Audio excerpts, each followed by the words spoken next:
with CryptoMom2 and also the Blockchain Legal Institute. And I would like to welcome everyone to this episode and also share that you should definitely like and subscribe, as there's some very interesting conversations that are about to be dropped and you want to stay in the know of what's going on with our evolving community.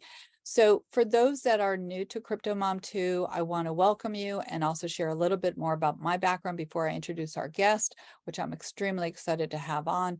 I'm an attorney. I am doing non-traditional legal consulting, and I'm also in the education space. So with that, I must also say that these talk shows are not financial advice. They're not legal advice. They're not investment advice. You definitely have to do your due diligence and research, and also verify from multiple resources. But also with that, I want to share that one of the resources that I'll be showing you at the end of our conversation is the Blockchain Legal Institute. And this institute was designed for both those who have a knowledge about blockchain as well as those that are new to the topics within the blockchain space.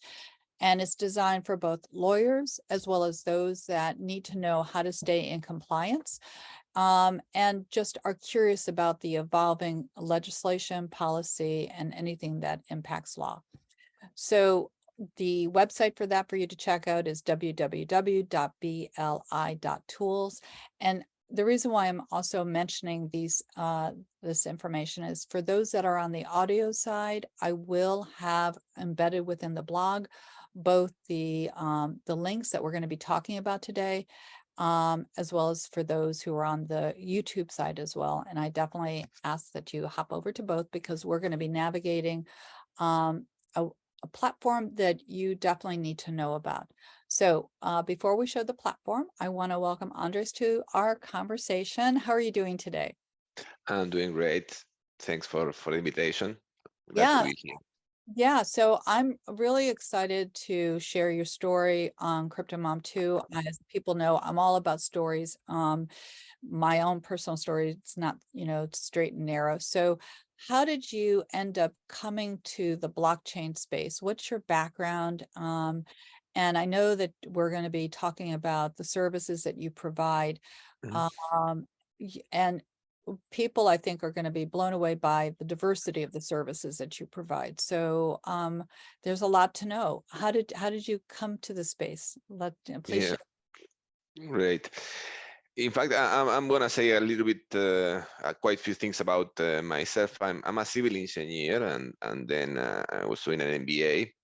I was working just a couple of years on civil engineering, and then I moved to the telco industry. I was working for Ericsson many years. I started as a civil engineer, but then I moved to the services side, let's say. But from that time, I was always working in things related to technology. That was my first approach to technology. And then I decided a few years ago to start doing some new things, to start again, but working in technology. And one of my partners now, we were doing the MBA together, and we decided to start looking into new things. And one of those things was blockchain. At that time, he had a friend that now is another of our partners that was starting to work with Bitcoin and Bitcoin mining, but he knew at that time that there was something much more big on that. That was not only crypto. He was really interested about the technology behind that, about blockchain itself, and they were working always on software development, and they decided to start working on blockchain specifically, and they invited me to be part of that company, and that was the beginning of this company, of ZirconTech. So that's in a few words how I became part of this thing, and why we started to work with blockchain. At that time, again, he thought, and we followed him at that time. I was not aware of that, and yeah, he was right. Very much so. I'm going to show the website so we can use that as some of our talking points. So, Great. all right. So we are on your website. Why don't you, especially for those that are on the audio side, why don't you share with them the link so that way they can also hop on and explore it. So Mhm. what is the best way for them to contact you? Yeah, I think that going to ZirconTech, then you can find different ways of reaching us. You have there a chat, you have an email, you have a form that you can fill, and then you can reach us through that. And also you have all our social networks. So there's many ways of reaching us. So that shouldn't be an issue. And of course, you can also send me an email to Andres at Zircon.tech. But yeah, again, there's in our webpage, you can find many ways of reaching us. So for those that are not on the visual side, we're seeing ZirconTech, and it's a software development partner for the technologies driving the future. Mhm. So for those that are also not on the video side, it has different drop downs, our services, about us, our team, case studies, and blog. And, and again, for those that are in the blockchain world, it is important to kind of be able to see the case studies. And as we scroll down, for those again on the video side, you're going to see a long list of partners that you have supported. So we're going to get down there in a second. There are certain topics on your page that blockchain, IoT, cloud, artificial Mhm. intelligence, staff augmentation, UX, UI services. Which one do you want to dive into and chat about? Because again, Yeah. they're all timely, but which one do you think you would like to talk about? No, I think that even though we were working in all of the things, I think in which the ones that we really have a lot of experience are blockchain and web development. Those are the ones in which we were working the most. Again, also we are now doing things with the other things, and now there's, as you know, there's a hype on artificial intelligence, and we are all also part of that.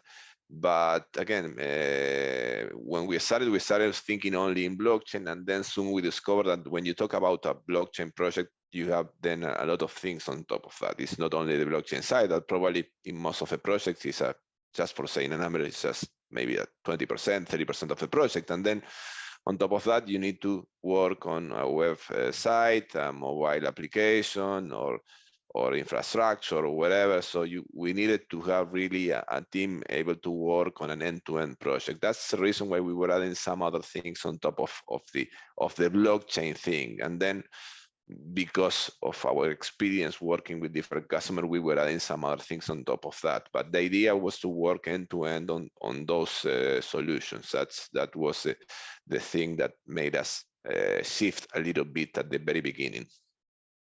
So I'm on, I appreciate what you just shared. I want to, for those that are on the audio side, I want to let them know that I'm on the part of the website that shows the variety of clients that you've serviced. And you make a good point. Blockchain is a tool. And then, there's a solution that the company is trying to provide, and they're using the blockchain. Is there any particular company that you want to highlight or explain how you supported them and the skill sets that were needed in order to kind of Yeah. think? Yeah. Yeah, a nice example could be Suku. Mhm. We started to work with them at the time that they were working on an application for tracking different things. They had a lot of a couple of big customers. One of them, a supermarket in Peru, in which they were tracking the meat that they were offering to their clients. So you had all the information in a blockchain, starting from where the cows were growing, the different things that were eating, etc., the whole cycle until that. But being in that market, they started to shift. Like, I think in most of the startups, they start doing something and then they need to move to some others according to the things that they are looking into the market. So they shifted a little bit. They started to as part of the project to work with a token, and they started to work on the DeFi ecosystem. And then again, another shift, and they started to work. It was at the time that NFTs started to grow a lot, and then they also were part of that. We were always helping them on with all the technical side. So we were working many different things together with them. And that company became another one much bigger, that Infinite Assets, in which they were working in a white label NFT marketplace that today is used for big brands. And I mentioned them because they started really small. They were growing a lot. They were shifting according to the market changes, and we had the opportunity to be working together with them and learning a lot of things together with them. Of course, we knew some of those things, but as part of these big projects, we learned a lot through that journey. So that's a particular case that I like a lot. I like, I really appreciate what you just shared, though. A lot of individuals who are new to the blockchain space, and I really try on my talk shows to provide a diversity of topics and also layer it, so if people are not sure what the terms are, they understand it. But what I love about what you just shared is that you're talking about blockchain use cases. You're talking about supply, demand. You're talking about using blockchain in a business that many people who are not in the blockchain world might not think that would be applied, for agriculture, for a supermarket. Those are things that I know that there are other major businesses who are using that, but unless the general public wouldn't think of the blockchain as being used for the information sharing and the data collection sharing that's needed in the blockchain space. And then you're talking about the NFT side, which can be used both in the art world, but it can be used in the information sharing space as well with supply chain. So, the multiple technical uses that you're mentioning, to me is very exciting, because it's that commercial application, not just on the crypto side, cryptocurrency side, it's also on the business application side. So I'm going to be showing in just a minute the Blockchain Legal Institute and what it is that we do. But before I do, I'm looking at your site, and people might not know what a DApp is or an MVP app. And so I'm all about educating from a definition perspective. Would you explain what these terms mean, so that way someone new to this area would have a better understanding? Yeah, for sure. First of all, I would like to say that you can visit our I'm referring, of course, to the people here in this thing, that they can visit our blog and they will find a lot of information. We are publishing like 3 articles every week, so there's a lot of information there. But yeah, we're trying to, in this case, for example, some of the articles that we are seeing right now is the MVP is what is called the minimum viable product. In general, a startup, when they start working on a project, they try to minimize the investment at the beginning. So the idea is to create something, the minimum thing that you can do in order to spend just a few. It is always, of course, depending on the size of a project, but it's just to spend the money that you need to have a minimum product that in which you can show your case. And it's not show. It is not just a way of prove the concept. In that case, there's a lot of things that is called proof of concept. It's a little bit more than that. The idea is that you can also monetize based on that product. So we can help companies to do that. We love to do that, in fact, because we really like to understand the business in which the company is involved, and based on that, define the best technical solution. We think that's the best way of helping our customers. It is not just giving them the opportunity to work with some of our developers. It is also that understand their business, and based on that, define the best solution for them. So that's one of the things on the terminology that we are using. And then the other things, when you talk, probably because you always talk about crypto, most of the people is going to be they always hear about these things, but just for the ones that are not are new for this area. When you talk about blockchain, you talk about decentralization, right?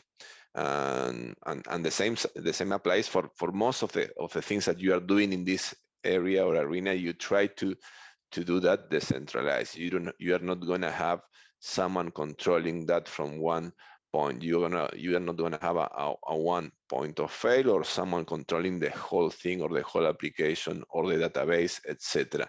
So when you talk about blockchain, you talk about decentralization. That's the reason why there are a lot of articles in which you're gonna see that that word, and particularly dApps is what we call a decentralized application.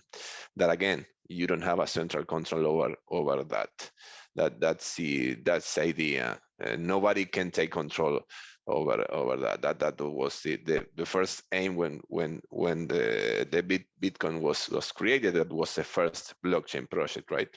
Yeah, exactly. Yeah. So I love your explanation. I hopped over, for those that are on the visual side, hopped over to the case studies. So definitely, if you're on the audio side, click into all the different tabs. There is a lot of information here from, we bring brands and creators into the metaverse, which is a whole nother area.